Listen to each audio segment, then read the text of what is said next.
আজকে আমাদের কাছে একটা চিমনি সার্ভিসের কাজ এসছে। চিমনিটার কমপ্লেন ছিল, সার্ভিস তো করতেই হবে, প্লাস হালকা ভাইব্রেট হতো। তো আমরা দেখে বলেছিলাম এটা সার্ভিস করলে ঠিক হয়ে যাবে।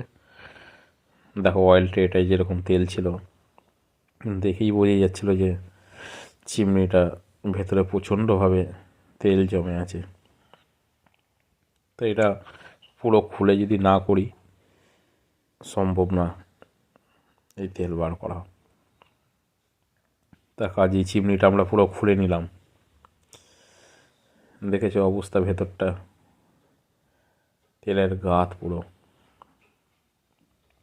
চিমনিটা পুরো খুলে এই গ্লাসটা আলাদা করছি চিমনির ওপরে।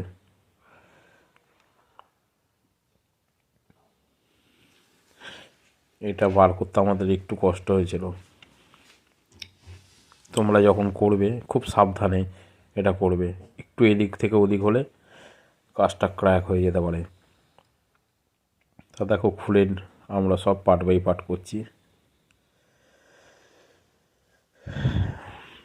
অলরেডি আমাদের সার্ভিস আরম্ভ।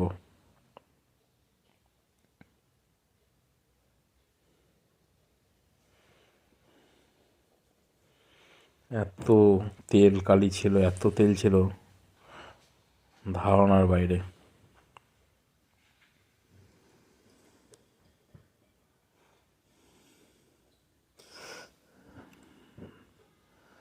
দেখো সব আলাদা আলাদা করে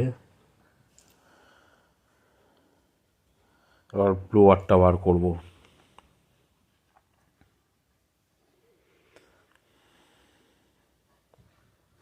আর তোমরাও যখন করবে কানেকশানগুলো যদি খোলার হয় তো ফটো তুলে নিও।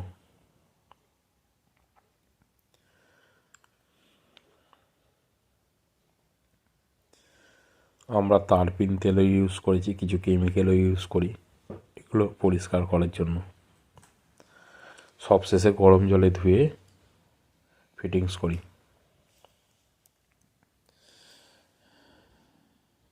দেখেছো কীরকম বেরিয়েছে তেল। দেখো কেমিক্যালগুলো দিচ্ছি, দিয়ে শেষ পর্যন্ত রেজাল্টটা দেখো কত পরিষ্কার হয়। দেখেছো কী ছিল আর কি কালার চলে এসছে। তারপরে এখনও হালকা হালকা আছে, আরও একবার করতে হবে। ওই দেখো সাইডে। তো ফাইনালি আরেকবার করা হয়ে গেছে। এবার ফিটিংস।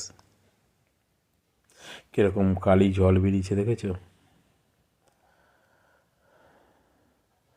চেষ্টা করবে যেই কাজটাই যেরকমভাবেই সার্ভিস হোক না কেন, তবে কাস্টমারের সঙ্গে কথা বলে নিট অ্যান্ড ক্লিন সার্ভিসটা করার চেষ্টা করবে।